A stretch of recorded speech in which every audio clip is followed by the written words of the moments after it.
Hola, ¿qué tal estáis? Espero que muy bien. Bienvenidos a vuestro canal Espiritualidad Práctica. Hoy estudiaremos la primera parte del capítulo 24 del libro de Mateo, donde Jesús nos habla sobre las señales de los últimos días, de la presencia de Cristo en las nubes para arrebatar a su pueblo de este mundo y reunirlo con Él, y de la segunda venida de Cristo. Leamos Mateo 24, 1 y 2. Dice: Partiendo enseguida Jesús, se iba del templo, pero sus discípulos se acercaron a él para mostrarle los edificios del templo. En respuesta, él les dijo: ¿No contemplan todas estas cosas? En verdad les digo, de ningún modo se dejará aquí piedra sobre piedra que no sea derribada. Jesús estaba profetizando a sus discípulos sobre la invasión de Jerusalén en el año 70 después de Cristo por el general romano Tito. Jerusalén fue tomada e incendiada. Uno de estos incendios fue el que destruyó el templo de Jerusalén en el año 70. El segundo templo, que construyeron Zorobabel, gobernador de Judá, Nehemías y Esdras en el año 536 a.C. 500 años después, el rey Herodes I el Grande, rey de Judá, reformó y amplió este templo unos 17 años antes del nacimiento de Jesús. Le llevó unos 20 años terminar la ampliación. Todos esos edificios alrededor del templo son los que los apóstoles estaban enseñando a Jesús. Y los discípulos debieron quedar atónitos cuando Jesús les dijo que no quedaría piedra sobre piedra de toda esa magnífica construcción que estaban contemplando. Y así fue. La ciudad fue tomada e incendiada y solo quedó en pie una pequeña parte del muro occidental de la ciudad de Jerusalén, lo que hoy conocemos como el Muro de las Lamentaciones, donde actualmente se congregan los judíos para orar y escribir una oración en un papelito, el cual ocultan entre las piedras del muro. Leamos Mateo 24:3. Dice: Estando él sentado en el monte de los Olivos, se acercaron a él sus discípulos privadamente y dijeron: Dinos, ¿cuándo serán estas cosas? ¿Y qué será la señal de tu presencia y de la conclusión del sistema de cosas? Aquí los discípulos están haciendo a Jesús tres preguntas distintas. La primera, ¿cuándo serán estas cosas?, se refiere a cuándo el templo sería destruido.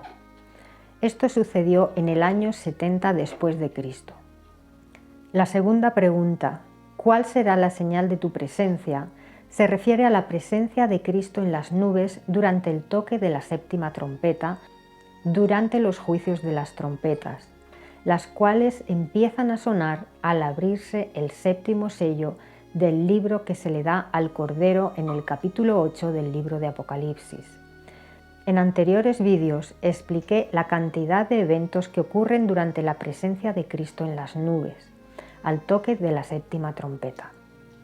Podremos ver la señal de su presencia como un relámpago que va de oriente hasta occidente, como dice el versículo 27 de este mismo capítulo 24 de Mateo. Primero ocurrirá la primera resurrección y después los siervos de Cristo seremos arrebatados con Él en las nubes. Seremos sacados de la gran tribulación perpetrada por el anticristo para eliminar a los cristianos. Seremos arrancados de las garras del anticristo. Cristo regresa a por su pueblo, acortando aquellos días de tribulación y persecución, porque de no ser así, ningún siervo de Cristo se salvaría. Solo el Mesías puede parar la masacre que estará causando entre su pueblo la abominación que causa desolación. La inteligencia artificial con la imagen del anticristo manejada por el falso profeta. Y hará que se mate a todo aquel que no adore de alguna manera a la imagen de la bestia salvaje y no se ponga su marca en la mano o en la frente. Justo antes del toque de la séptima trompeta, serán resucitados los 2 testigos del capítulo 11 de Apocalipsis, a los cuales asesinó el Anticristo y mantuvo sin enterrar durante 3 días y medio.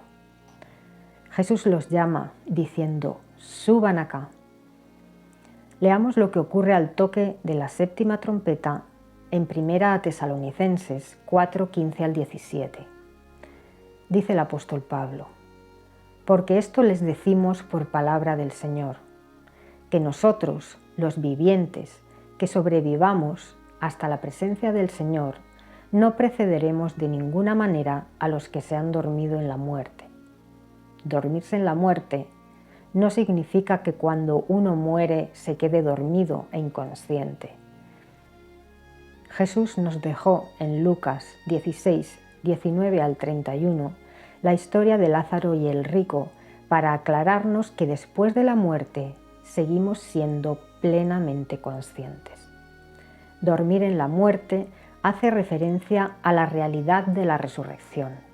Al igual que tú duermes y te despiertas a la mañana siguiente, de la misma manera los humanos morimos de forma temporal, ya que todo el que haya muerto antes de la presencia de Cristo en las nubes para llevar con él a su pueblo, antes del arrebatamiento, será resucitado después de los 1000 años del reinado milenial de Cristo ante el gran trono blanco para juicio. Los justos irán a vida eterna y los injustos a condenación eterna. ¿Por qué los destinos de los que son juzgados son eternos?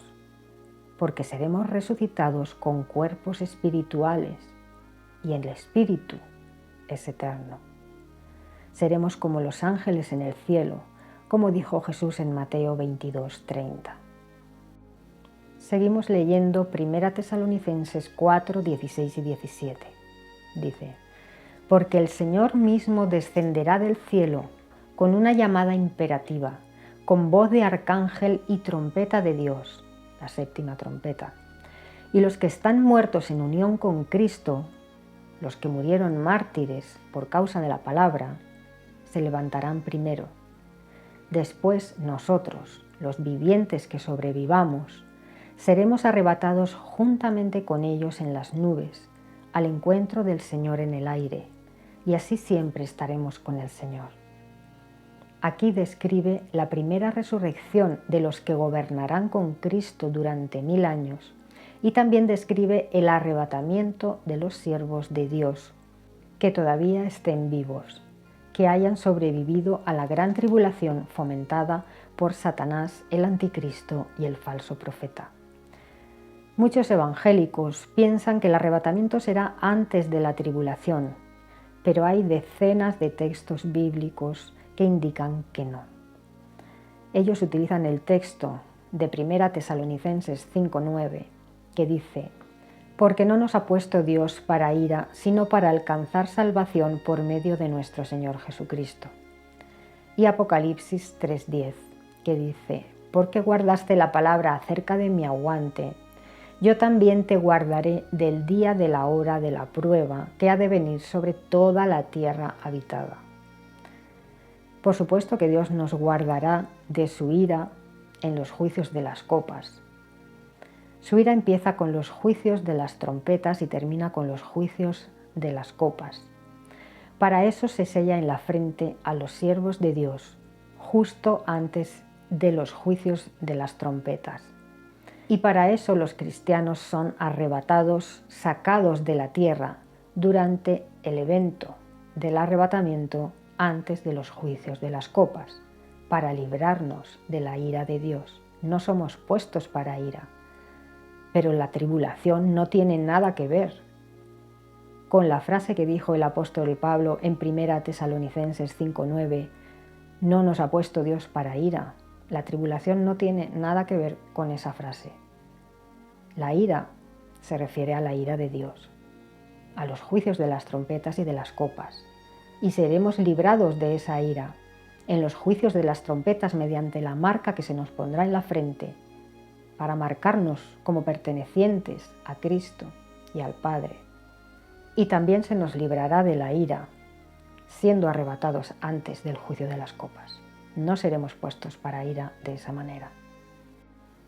En cuanto al texto de Apocalipsis 3:10, donde Jesús les dice a los cristianos de Filadelfia que serán librados del día de la prueba, y por tanto también serán librados todos los siervos de Cristo que cumplan su voluntad.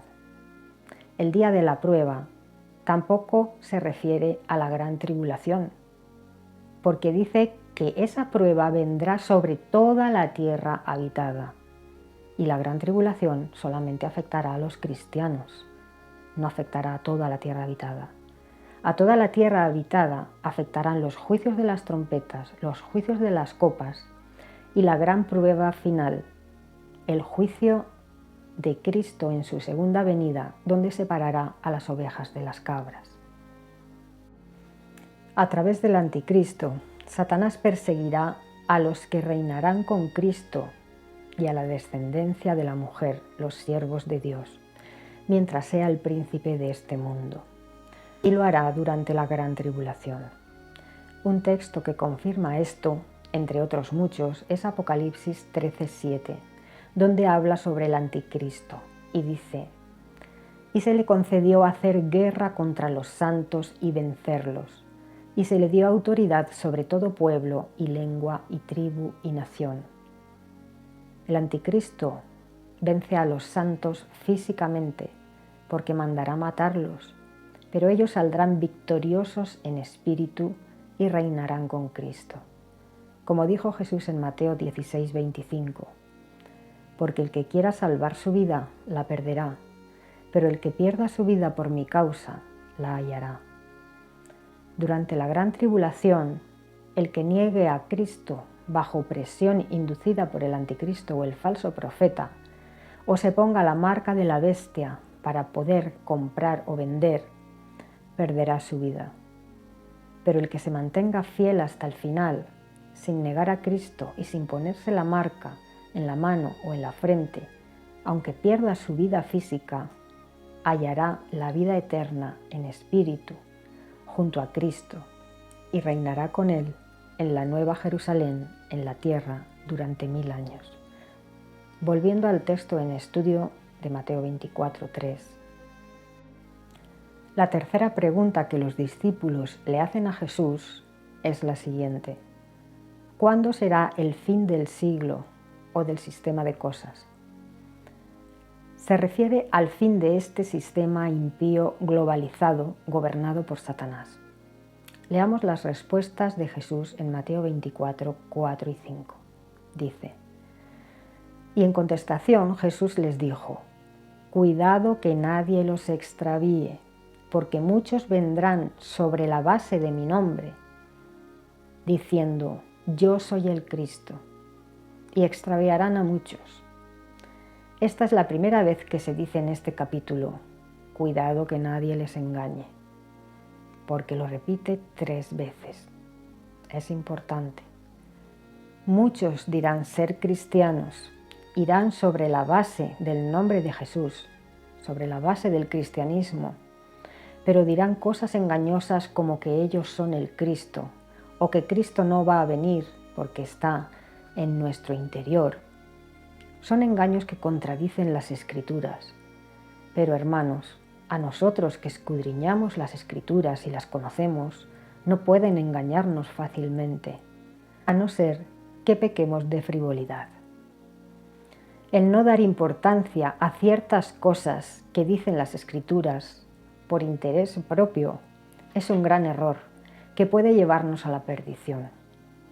Hay gente que por miedo niega la existencia del Gehenna o el lago de fuego, o los juicios de la ira de Dios en el Apocalipsis, y así son extraviados aceptando doctrinas falsas de falsos profetas y falsos maestros que predican que todo esto no existe, que Dios solamente manifiesta amor. Dios es amor, pero también es justicia.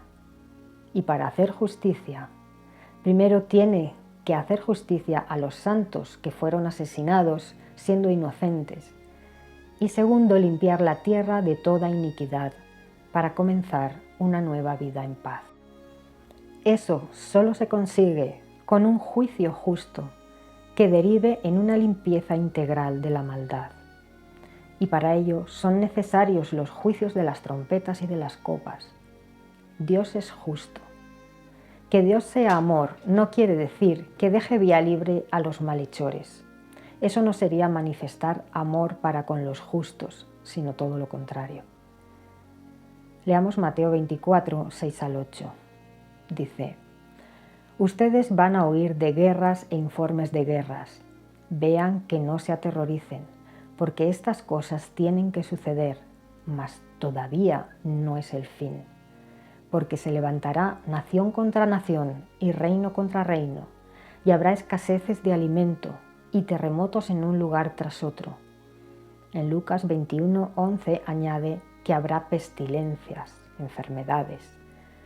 Todas estas cosas son el principio de dolores de angustia.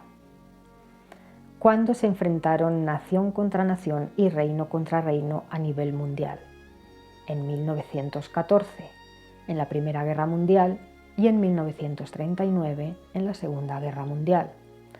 Jesús dice que todavía no es el fin, que esto solo es el principio de dolores de angustia, como los de una mujer encinta.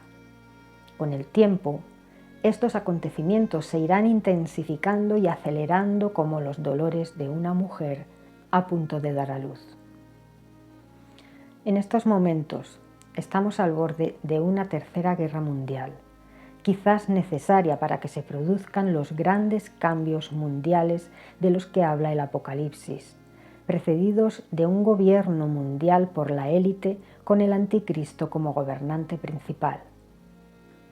Pero Cristo no vendrá por causa de una tercera guerra mundial, sino que vendrá cuando los hombres estén diciendo paz y seguridad, como dice 1 Tesalonicenses 5:3. ¿Cómo será esto posible? Porque después de la tercera guerra mundial vendrá el anticristo como pacificador, trayendo una falsa paz y desencadenando la gran tribulación. Esa es la causa por la que Cristo viene, para sacar a su pueblo de la gran tribulación. Podemos ver el orden de los acontecimientos proféticos en el vídeo número 54. Primero acontece la Primera Guerra Mundial, después se manifiesta el anticristo como pacificador, como mediador. Habla con mucha diplomacia y con palabras melosas, convence a mucha gente, a los violadores del pacto de Cristo con su pueblo, o sea, a los judíos no mesiánicos. Les apoya en la construcción del tercer templo y así se gana su apoyo político y social. Dice Daniel 11, 32 y 33, y a los que actúan inicuamente contra el pacto, los conducirá a apostasía mediante palabras melosas. Así pues, el anticristo primero apoya la construcción del tercer templo para ganarse apoyos y deja adorar en él a los judíos no mesiánicos. Y a los 3 años y medio de su gobierno, dice Daniel 11:31, realmente profanarán el santuario, la plaza fuerte, y removerán el rasgo constante, es decir, prohibirán adorar y ofrecer sacrificio y ofrenda diarios. Y ciertamente pondrán en el lugar santísimo del templo la cosa repugnante que está causando desolación.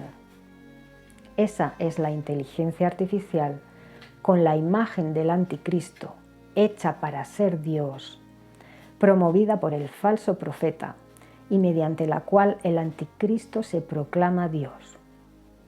Y el falso profeta hace que se ponga la marca de la bestia y se localice a la gente que no se ponga esa marca o no adore de alguna manera a la bestia. Y lo hace mediante la inteligencia artificial, la abominación desoladora de la que habla el profeta Daniel, que es mencionada también en este capítulo 24 de Mateo. Así pues, primero les deja adorar, pero luego se lo prohíbe y dice que tienen que adorarlo a él.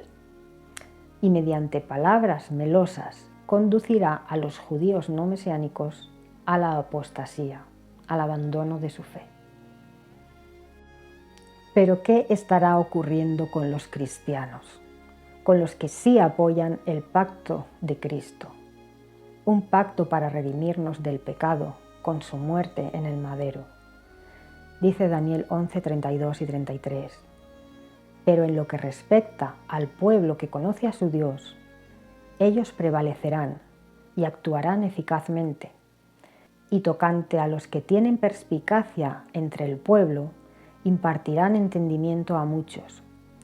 Y ciertamente se les hará tropezar por espada y por llama, por cautiverio y por saqueo durante algunos días. Pero cuando se les haga tropezar, serán ayudados con un poco de ayuda, y muchos ciertamente se unirán a ellos por medio de melosidad. Y a algunos de los que tienen perspicacia se les hará tropezar para que se haga una obra de refinación debido a ellos, y para que se haga una limpieza, y para que se haga un emblanquecimiento hasta el tiempo del fin, porque es todavía para el tiempo señalado. Así pues, hasta maestros que son verdaderos cristianos e imparten entendimiento a muchos siervos de Dios, hasta esos se les hará tropezar, y se les hará tropezar a cambio de ser ayudados y sacados de la tribulación por los esbirros del anticristo, porque ha de hacerse un refinamiento, una limpieza dentro del pueblo de Dios, y eso se hará mediante las duras pruebas de la gran tribulación a los cristianos. Hay quien interpreta que esa ayuda viene de parte de Dios, pero si lees bien el texto verás que no son ayudados por Dios, sino por los secuaces del anticristo y del falso profeta para ser sacados de la gran tribulación, del cautiverio. ¿Por qué les digo esto? Porque dice Daniel 11:33, que a los siervos de Dios se les hará tropezar por espada, por llama, cautiverio y saqueo. Si se les hace tropezar, quiere decir que no permanecen fieles hasta el fin, que sucumbirán, y eso supondrá esa limpieza que se hará dentro del pueblo de Dios. El versículo 34 dice que cuando se les haga tropezar, serán ayudados con un poco de ayuda por parte de los seguidores del anticristo, y muchos se unirán a ellos, a estos maestros, por medio de melosidad. Muchos cristianos, discípulos de estos que fueron maestros e impartieron entendimiento, pero tropezaron, muchos de estos cristianos, seguidores suyos, se unirán a ellos también y tropezarán, porque dice que se unen a ellos por medio de melosidad. Así pues serán engañados por estos sus propios maestros que han tropezado. Son convencidos con mentiras, son seducidos por los impíos a cambio de un poco de ayuda para salir de prisión o ser librados de la muerte. Estos son algunos de los que por querer salvar su vida en este mundo la perderán. Dice el versículo 25 que a algunos de los que tienen perspicacia, de los siervos de Dios, se les hará tropezar para hacer una limpieza, porque en el fondo están faltos de fe y quieren salvar su vida en este mundo. El miedo les vence, el mundo les vence. Cristo consiguió vencer al mundo, y la gran tribulación, orquestada por Satanás, nos pondrá a prueba a todos. Pondrá a prueba nuestra fe y nuestra perseverancia. Debemos fortalecer nuestra fe desde ya, estudiando las Escrituras, poniendo nuestro foco en Cristo, teniéndolo en cuenta a Él a la hora de tomar decisiones en nuestras vidas. Porque ¿qué es tener fe? Tener fe es tener la certeza de que Cristo viene, tener la certeza de que el reino de los cielos está ahí para nosotros, los que nos mantengamos fieles a Cristo hasta el final. Él venció al mundo y nosotros necesitamos esa fe que mueve montañas, de la que habló Jesús, para vencer al mundo y mantenernos fieles a Él. No seamos tibios, no seamos frívolos, no dejemos el tiempo pasar enfocados en las cosas materiales, en comer, en beber, darnos en matrimonio, tener una casa o dos, un coche y vivir para trabajar, para poder atesorar cosas materiales. Nuestro objetivo como cristianos no es acumular tesoros en la tierra, sino en el cielo. Nuestro foco no está puesto en lo material, sino en lo espiritual.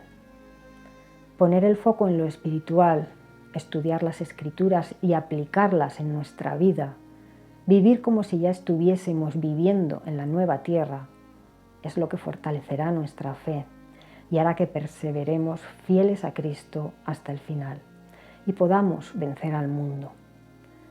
Se acercan tiempos difíciles para los cristianos y hemos de estar fuertes en la fe, unidos en la fe, amándonos y ayudándonos como buenos discípulos de Cristo.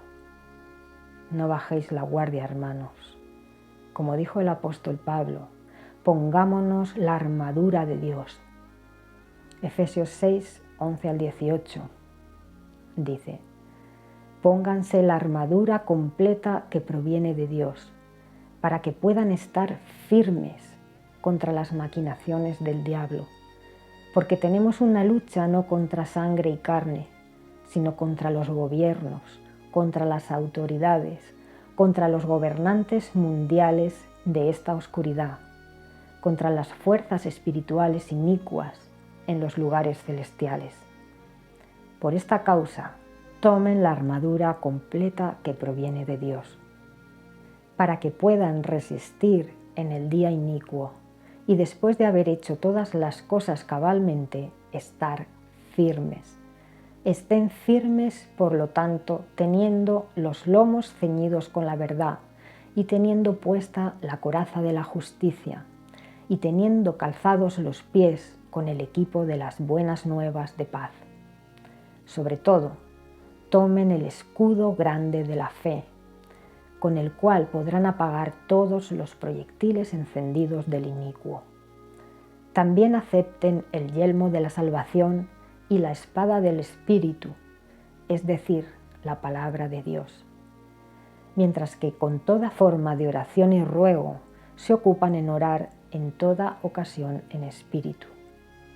Y con ese fin, manténganse despiertos con toda constancia y con ruego a favor de todos los santos.